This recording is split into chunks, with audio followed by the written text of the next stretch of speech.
Hello, greetings po mga kababayan. Harinawa sa mga oras na ito, saan man kayo naroroon, kayo ay nasa mabuting kalagayan. Sampu ng inyong mga mahal sa buhay, no? Mga kaibigan po ninyo. At harinawa, no? Everything is okay. Kayo ay malayo sa mga anumang kapahamakan at nasakit. Okay. So, by the way, sa hindi pa po nakakilala sa akin, no? Ito po muli sa Atty. Rogelio Wong ng Batas Pinoy. Ang ating pong channel, isa pong legal aid public service program ng inyong lingkod in collaboration with Integrated Bar of the Philippines, Manila Port Chapter. All right. So, by the way, no, pwede po bang makisuyo sa inyo bago tayo magpatuloy? Ang karamihan po kasi sa ating mga viewers po, no, ayon po sa datos ng YouTube, ay hindi pa po subscribers, no? More than 60% in fact, no, na nanonood sa atin lagi ay hindi pa naman po daw nakapag-subscribe. Kaya kung sa mga viewers po natin, no, ay if you find our videos interesting po, informative, no, at nakakatulong po sa inyo, siguro naman po ay hindi naman po kalabisan kung ako po hihirit po sa inyo ng isang click ng subscribe, share and like buttons po natin, no? Para sa ganun mapalawig pa po natin ang ating advokasya na makapag-spread out po tayo ng legal na impormasyon o kaalaman po sa ating mga kababayan. Ganun din sa inyo, no? It could be your friends, your relatives, no, your neighbors, no, o kakilala ninyo upang sila din ay may mapulot sa ating pinag-usapan. Dahil po sa pag-share po ninyo, no, at pagla-like po ninyo, ay tayo po here nakukuha po ng algorithm ng YouTube at marami po tayong ma-reach out. At of course, matulungan na rin po ninyo ang inyong lingkod na ma-reach out po natin ang ating pong minimiti na magkaroon po tayo ng umabot po natin yung 1 million subscribers man lang. Hopefully, sabi nga, kung hindi man daw sa taon nito, no, hopefully early next year at magagawa lang po natin ito. Siyempre, kung kayo po ay patuloy na nagtatangkilik sa ating mga palatuntunan. O sa mga po ng mga viewers po natin, no, palaging nagsusubaybay. At especially yung hindi na po nag-skip ng ads po natin, no? At alam na po niyo kung sino kayo. And of course, nagpapadala po sa atin ng super chats. Ay marami pong salamat, no, sa inyong pagtangkilik. I could not mention you all, no? Kasi napakahaba po, no? So, maraming salamat. Sana huwag kayong magsawa na tangkilikin ang ating mga videos para naman po ma-motivate po tayo, no? Magkaroon po tayo ng inspiration ika nga ipagpatuloy po ang ating advokasya. Okay? And of course, wag po niyong kalimutan na i-click po ang notification bell upang sa ganon, pag meron po tayong mga updates, you will be duly notified at wala po kayong mamimiss. Sabi nga natin ay, lamang na ang may alam sa batas. Alright? Maraming salamat. Okay, ang ating pong tatalakayin ngayon, no, ay may kinalaman po, no, sa sulat po sa atin ni Rocketman86. Okay, kung hindi ako nagkakamali, isukin na natin ito si Rocketman. Okay, so sabi niya dito, hello po attorney, ask ko lang, ano po magandang gawin? Sa nakabili ng lupa namin, wala naman kami pinirmahan na anumang deed of sale dahil may kulang pa po siya, no? Kulang pa yung binayad niya. Pero napatituluhan po niya at naibenta niya po ito sa iba, yung lote namin. Naka-tax deck lang naman ang lupa namin at napatituluhan niya. Alright? So ito pong sulat sa atin ngayon. No? Base sa kwento ni Rocket Man, no? Ay sabi niya, sa tingin ko dito, okay, nagkaroon kayo ng usapan na bilihan. Okay? Baga, ang tingin ko dito yung contract to sell muna. Kasi may utang pa may hindi pa nakabayad in full, kaya wala muna silang deed of sale na pinirmahan, no? At dahil nga ang lupa niya ay naka-tax declaration certificate lamang, okay? However, nagulat siya na ito ay napatituluhan na, no? Sa pangalan ng buyer na yon, gayong hindi pa nan fully paid at wala silang pinirmahan na deed of sale. So ano na po ang gagawin niya? All right? So maliwanag base sa kwento mo, ay nagkaroon ng irregularidad, no? Or even fraud, no? Doon sa pagpapalipat ng pangalan, no? From yung tax declaration certificate hanggang sa napatituluhan ito ng supposed to be na nakabili sa inyo, no? Kung wala naman kayong pinirmahan, kasi hindi naman po pwedeng nailipat yan doon sa nakabili sa inyo kung walang deed of sale. Okay? So maliwanag na nagkaroon ng anomalya. Ngayon, kung napatituluhan na ito, no?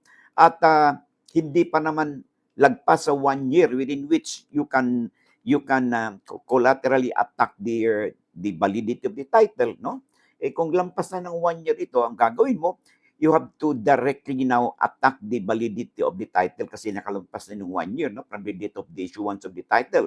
So ang gagawin mo, antimano, you have to file an affidavit of adverse claim doon sa titulo, sa Register of Deeds kung saan ay nakaregister yung titulo nito. Okay? So adverse claim. Affidavit of adverse claim. And then within 30 days, no, lagi natin sinasabi ito, then you have to file a petition in court, no, for the cancellation of the transfer certificate of title, no, and the declaration of nullity doon sa ginamit na dokumentong na nagpalipat ng ownership. It could be the deed of sale, no, the declaration of nullity of the deed of sale or conveyances. Ano ibig sabihin nito? Hingin mo sa korte na ikansela yung titulo na na-issue kasi po nagkaroon ng fraud. Okay? Fraud. Okay? And then, kaakibat nito ay hilingin nyo yun sa korte na i-declare na null and void yung inyong null and void yung naging ginawang ano bang ginamit na papel dito. It could be forged deed of sale. Okay? O anumang kasulatan, i-declare ng korte na yan ay nullity, sabihin walang saysay. And of course, hingin nyo sa korte na reconveyance. In short, no? Ang nature na petition nyo sa korte would be the cancellation of the title with reconveyance, okay? And the declaration of nullity of the conveyances that was used, no? By the buyer. Okay? Kasi hindi pa bayad po sa inyo, no? Di pa na nagkaroon ng tinatawag nating anomalya doon sa pagpalipat nito, no? At pagpatitulo nito, no? Ngayon, ang isang complicated nito kung halimbawa yung nakabili kasi napatituluhan na nga eh. Yung nakabili kasi binenta niya, no? Yung nakabili would be purchaser for value in good faith. Kung ito ay ang buyer nito, siya na bagong may-ari na ngayon, no? Ay may tutuloy siya na purchaser for value in good faith, then maaaring hindi mo na siya mahabol itong taong ito. Okay? Ang magiging mahabol mo na lang ay syempre yung tao na may utang pa sa inyo, at saka of course without prejudice doon sa ginawa niyang pagpeke, pagkaroon ng irregularidad doon sa lupa na hindi naman dapat ilipat pa sa kanya kasi wala namang kayong pinirmahan na deed of sale. Ngayon, sa isang parte naman, kung yung nakabili ay may tuturing na ay hindi purchaser for value o hindi sa good faith, mas maganda ang laban ninyo na totally maaaring makuha nyo, totally may balik po sa inyo ang inyong property. However, kung hindi naman siya, kung may tuturing naman ng bagong nakabili ngayon na purchaser for value siya in good faith, then ang habol na lang ninyo ay yung yung inyong pinagbilian na may kulang pa sa inyo, no? And of course, without prejudice doon sa civil liability or damages na maaring ikaso sa kanya. At of course, yung criminal liability, it could be perjury, no? Kung ginamit niya peke yung mga dokumento, or it could be an estafa case. Okay? So in this way, makipag-ugnayan kayo sa inyong lawyer, no, for further assistance, no? But para maprotektahan na yung interest, antimano, mag-file kayo ng affidavit of adverse claim doon sa Register of Deeds, and within 30 days, no, from the filing of the affidavit of adverse claim, ay kailangan mag-file na kanyang complaint, no, sa korte, no, doon sa mga causes of action na ating nabanggit. Okay? So, I hope nabigyan natin ng lunas o kasagutan ang sulat po sa atin ni Rocketman 86. Alright? O bago tayo magpatuloy, no, pwede po bang humingi ng karenyo sa inyo, no? Meron po tayo pinupopront na libro, no? I hope konting oras lang po hirimin ko sa inyo. Ito po para particularly kahit hindi po kayo lawyer, I highly recommend ito pong legal handbook, no? For home and workplace, no? A Daily Companion for All. Ito pong librong ito, no, ito po ay nandito po ang extract, no, abstract ng mga batas, no, na may kinalaman po sa buhay natin, pang-araw-araw ng buhay natin, bilang isang mamamayan, no, from the time na tayo ay pinanganak, nagkaroon tayo ng siyempre issue dito sa ating birth certificate, sa kasal, no, sa support, no, pagdating sa hiwalayan, pagdating sa ah, legal separation, no, annulment, no, marriage, validity of marriage, no, ah, pagdating po sa ating, halimbawa, mayroon din tayong usapin dito tungkol sa mana na palagi nating tinatalakay, no, ah, ano pa, mayroon bang last will and testament, okay? Pagpatitulo ng lupa, okay? Ah, land reform, may problema tayo sa ating employee or employer, no? Practically po, easement or right of way ay nandito po yan, no? In substance dito sa legal handbook nito. Kaya ito po ay angkop, no? Nakalagay sa title, A Daily Companion for All, no? For home and workplace, okay? Kasi po mas malaking bagay kung meron po kayo nito sa inyong bahay o sa inyong workplace for ready reference materials. Of course, ito din pong ating handbook on the Bill of Rights, no? Ito po ay andito po, pinag-usapan po natin dito ang karapatan po natin bilang isang mamayan sa ilalim po natin sa ligang batas. In the event ng estado po ay exercise po sila ng tinatawag nating kanilang inherent powers, no, as a sovereign state, tulad ng the power of taxation, the power of eminent domain, na kung saan ang ating property, private property could be subject to expropriation for public use and purpose. Of course, subject to just compensation. Although meron din situation that you could not be entitled to just compensation. Okay? And of course, sa police power naman, pag tayo o sino man sa atin, no, na-aresto, ang usapin dito, kailan ba maaresto isang tao na may warrant o walang warrant of arrest. Okay?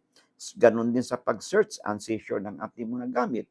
At lalo na ngayon, no, meron na tayong tinatawag nating cybercrime kung tawagin, kung saan pag naggamit po ang ating mga electronic gadgets, no, sa krimen, ang ating cellphone, laptop po natin, desktop computer, tablets, okay? Pag nagamit ito sa isang krimen, no, subject po yun sa ating cybercrime at we could be subjected to tinatawag nating cyber warrant para makuha po ang ating mga electronic gadgets for forensic examination. Of course, nandyan din po, no, pag kayo o sino man sa atin ay under custodial investigation. Halimbawa na hinuli kayo ng pulis at iniimbestiga, okay, na wala namang warrant, okay?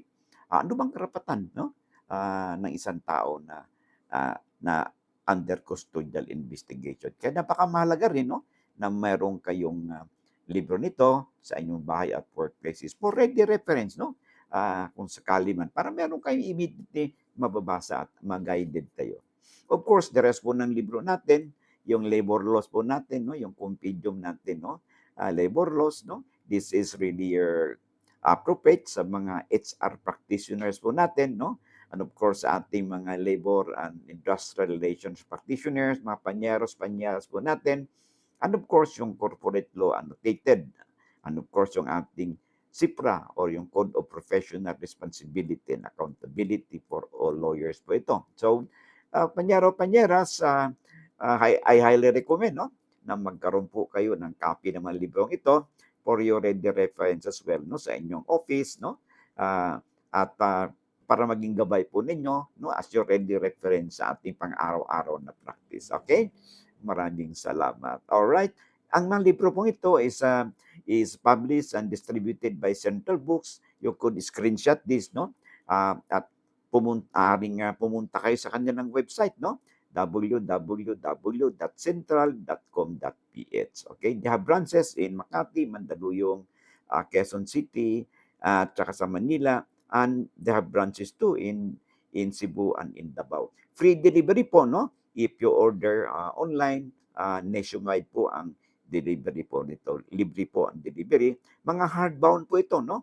So, you could make of these books, no? It's a worthwhile investment, okay? Maraming salamat. Alright, so back sa ating discussion, sa mga kapapasok pa lang, so kung hindi po niyo naabutan yung ating pinakabuod ng discussion po natin, no? May replay naman po ito, no?